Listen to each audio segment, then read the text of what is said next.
Okay, in this video we're going to be talking about charging for damages.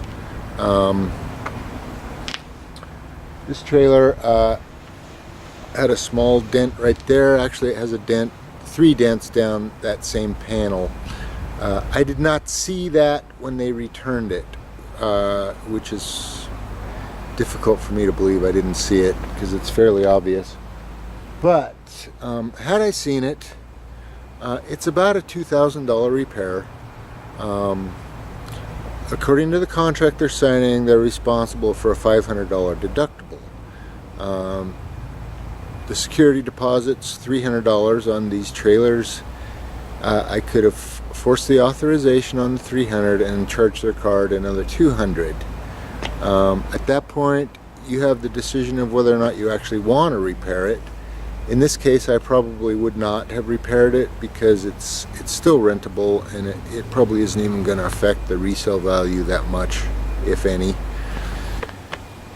That's how that works on a repair that's more than the deductible or more than the security deposit.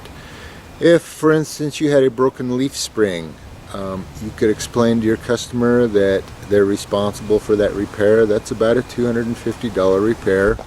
I had a case like that once, and the customer disputed the charge, and Visa agreed with them and reversed the charge, charged me a $25 chargeback fee.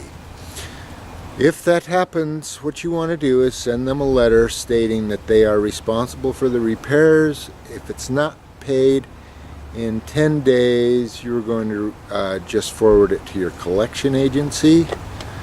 At which point it will end up on their credit report as a strike. Most people are concerned about their credit, and they're either going to try to work something out with you or they're going to pay you.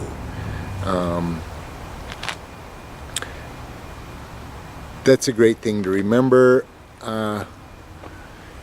It's funny working with Visa. They, even though you have a signed contract stating that they're responsible for the damage, Visa doesn't always side with you, and it's something you just need to be aware of.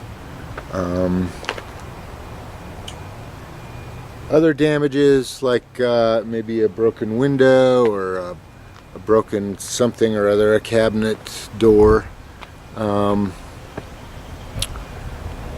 you want to be hard-nosed about that. If you're doing the repairs yourself, which I do, I had a cabinet door that was broke. They just swung it open too hard and it fell apart.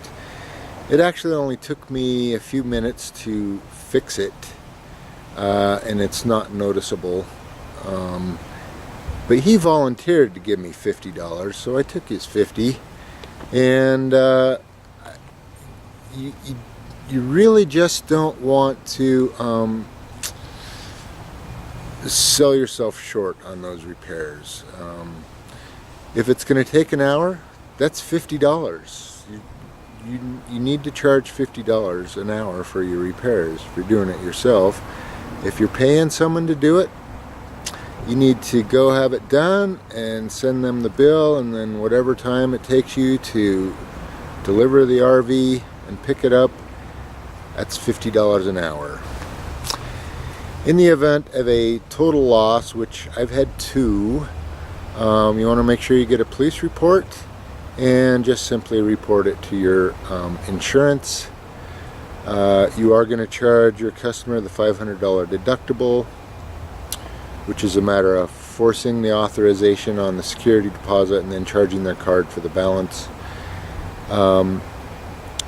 Your insurance will also be able to collect lost rents while you're either looking for a replacement trailer or getting your trailer fixed in that case.